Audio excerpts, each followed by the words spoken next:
Thailand generally, from my experience, anywhere, if you're willing to commit for 3 months or more, then you're looking at an apartment or a condo, as I mentioned, with a pool and a gym for probably, say, if you're very lucky, 7,000 baht up to, well, I mean, it goes up to anything, but realistically up to about 20,000, 25,000 baht, which is about 500 UK pounds.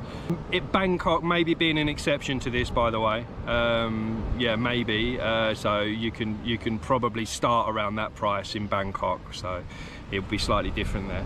How about food, right? So we're talking about, to survive, we need a place over our head, we need food to eat. Okay, there's the first 2 essentials, isn't it? So food is cheap and delicious. What I'm going to do is I'm going to tuck into this my lunch. So, you know, you don't always have to eat so cheaply, but that is, let me tell you, that is a delicious massaman curry, and it's 50 baht. So that's £1.20. So it gives you some idea about food costs, doesn't it?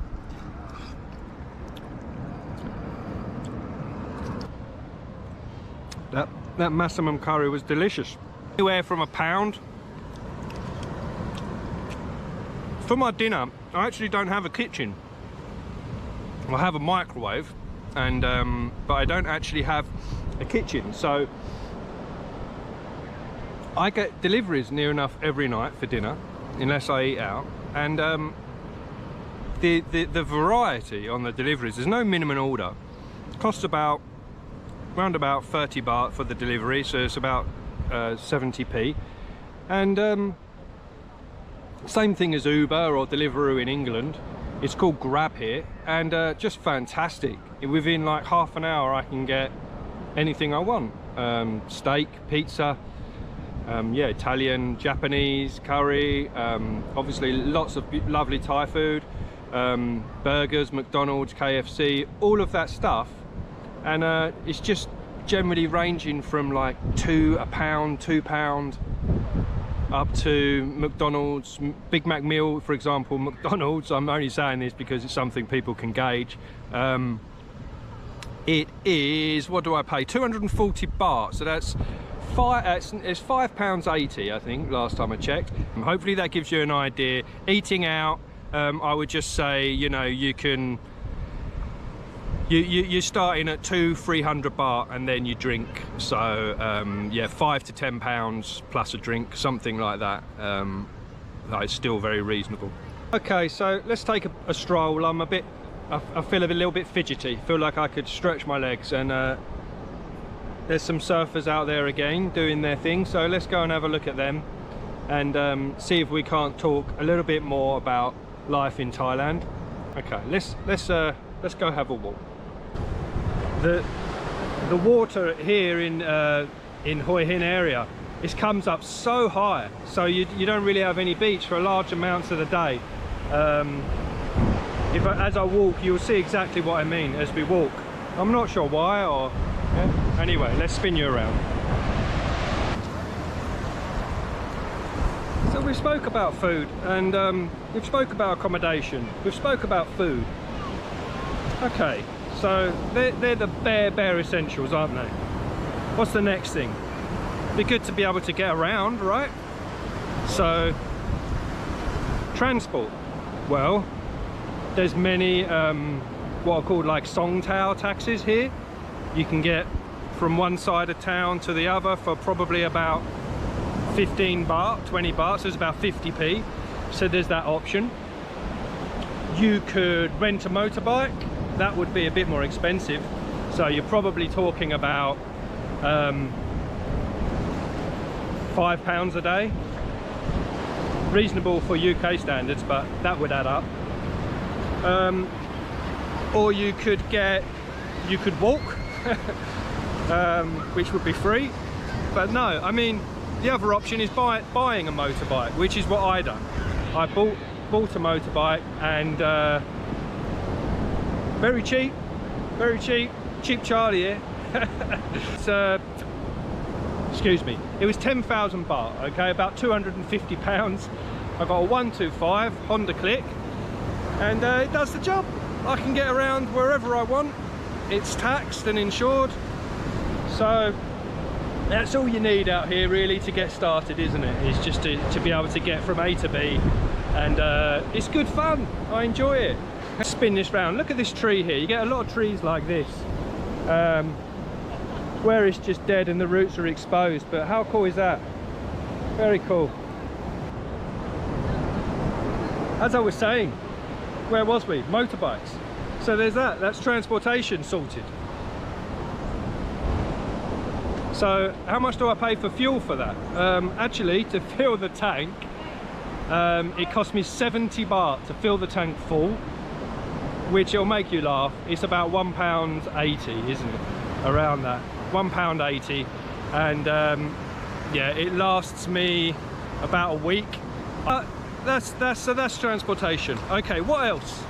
What else is you know, I don't want to start just adding things for the sake of it, but I think food, accommodation and getting about are the essentials, are they not? Again, yes, you may want to get a massage from time to time, or as you know, a smoothie or a beer or whatever it is, so just counter that in, you know, counter that into your costs. But realistically speaking, insurance, health insurance is an important one. I'm not just gonna, blimey, coming up high here now, look at this. Blimey. Yeah, but I'm not just gonna just start adding things for the sake of it, but obviously health insurance is really important. I've still got some from home, but that expires soon. I'll have to look at other options. So, but for me, I'm gonna say those 4 things. If you've got those 4 things, if you've got accommodation, insurance, food, accommodation, food, insurance and transport, then you can live, right? The rest is up to you, so to speak. Countering all of those in, how much am I spending a month? You know, if we think about food and accommodation, I'm not even gonna add the all right, we will, let's add the £8, £10 a month fuel on my motorbike. So accommodation, 9,000 baht, let's say, just to round up, and it really is rounding up, £250 accommodation covered for the month. Say you eat a little bit of Western food, every other day you eat some Western food, you shop at supermarkets with some cereal and some different bits. Let's say that, and let's say you just, you know, you don't overeat, you get yourself some snacks now and then, some bits and bobs. Like me, I'm trying to just basically describe myself, my own routine, but I think, so if I considered that, if I considered all of the food that I consume in a month is, right, well, I spend 300 baht a day, okay, on food, which is about £8, okay, and that is my daily budget for food, and it works absolutely fantastic. So what is that? It's 50 something pounds a week, isn't it? If we said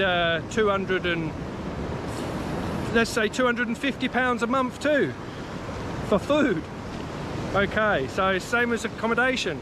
So now we're talking 500 pounds, aren't we? But there's not a lot else. There's not a lot else to pay if you don't want to. So, you know, that means you've got money that you could put aside to save or to put into investing. Again, please like and subscribe. I'm a little channel trying to grow, and recently I've had a little spike since my last video, so thank you so much. Okay, sorry, I was being a bit overlooking things, weren't I? Because I didn't think about visas, and visa is essential, obviously. So if we consider visas, so there's different options there, but depending on your circumstances, if you wanted to study something in Thailand, it might be possible for you to get a student visa. It's not too complicated, and it may cost you around 25,000 baht. So that is about £500, okay? So that's for the year. But saying that, every 90 days you would need to pay a 1,900 baht to update your visa. So that's about 50 UK pounds a month. Okay, sorry, 50 UK pounds every 90 days. So, but that needs to be equated, obviously, these costs. They're not optional. You can come here now on a 60-day tourist visa. You can extend that for 30 days. That would give you 90 days. But realistically, you can't keep doing that. You would need to work out some kind of visa. There's many options now. So if you're a nomad, you may be able to get the digital DTV visa. So that would be another option. But you would need to have a fair amount of money in the bank. I'm not exactly sure on the details. That would be another video. But yeah, you need to show that you can finance yourself to some degree. Whereas the student visa, not so much. Okay, yeah, it's not really an issue. So, but there is options for visas, but I forgot that cost, so sorry about that. So if we add that in, what was I at, 500? So maybe should we say 550 a month to cover the visa costs, or 600 depending if you didn't have the money when you arrived here. Yeah, if you want to sort of pay that back over the course of the year. So total cost, if we said 600, so what's that? Yeah, it is £50 a month, isn't it? So yeah, but that's something to consider. So maybe £600 a month is a more realistic essential pack living in Thailand. Yeah, it's £600 as far as I'm concerned. Now you can't go lower than that. Okay, you'd start losing weight, you'd get ill. I'm sure there would be, well, look, there's always people that can do extremes. I wouldn't advise going any lower than that. And realistically, £1,000 a month, I think is a safe level of income to come here on. But be aware that it is essential. That is just the essentials. So don't expect anything more. But you can make your life work here on £1,000 a month. Absolutely, you could.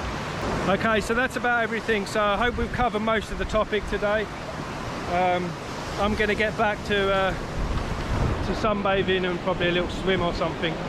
Listen to the radio. It's nice when you're abroad to listen to some things from back home. You know, I listen to heart radio, 80s or 90s.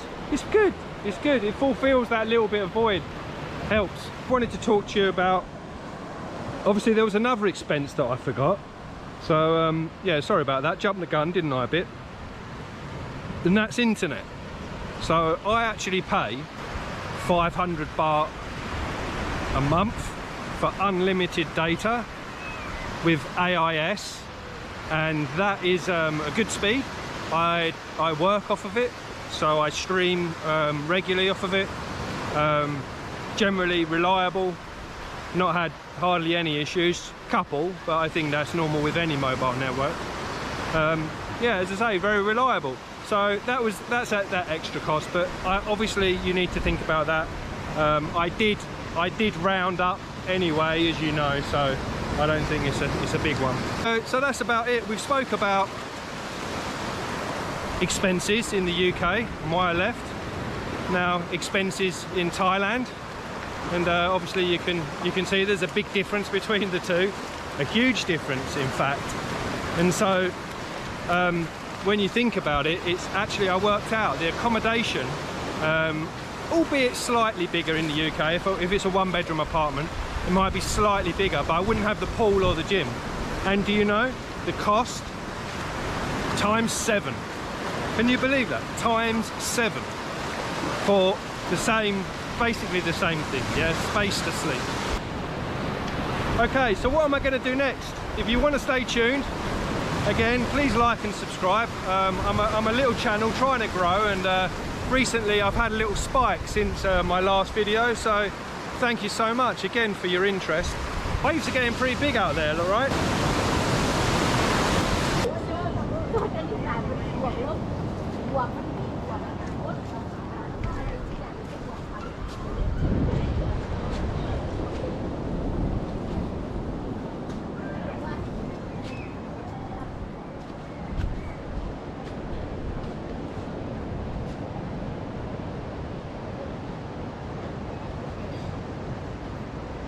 Okay.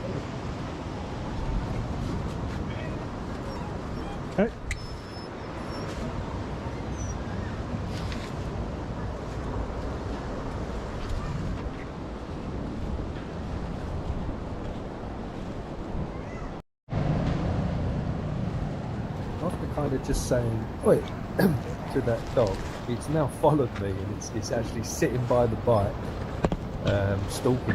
Yeah, yeah. And it actually barked as I'm just moving away now.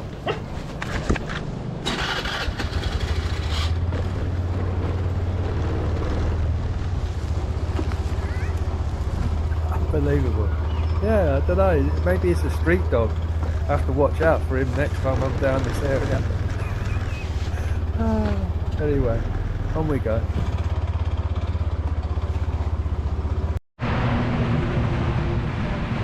Okay, we've just I was just on my way back and I've just seen the Chinese New Year celebrations, which is pretty cool.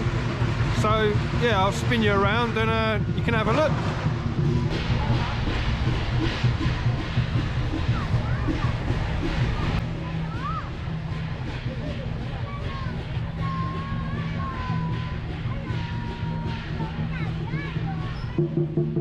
Hey guys, thanks for watching Jeng's Travel. I hope you got something from the video. Please subscribe and take care of yourself, and I'll see you next time.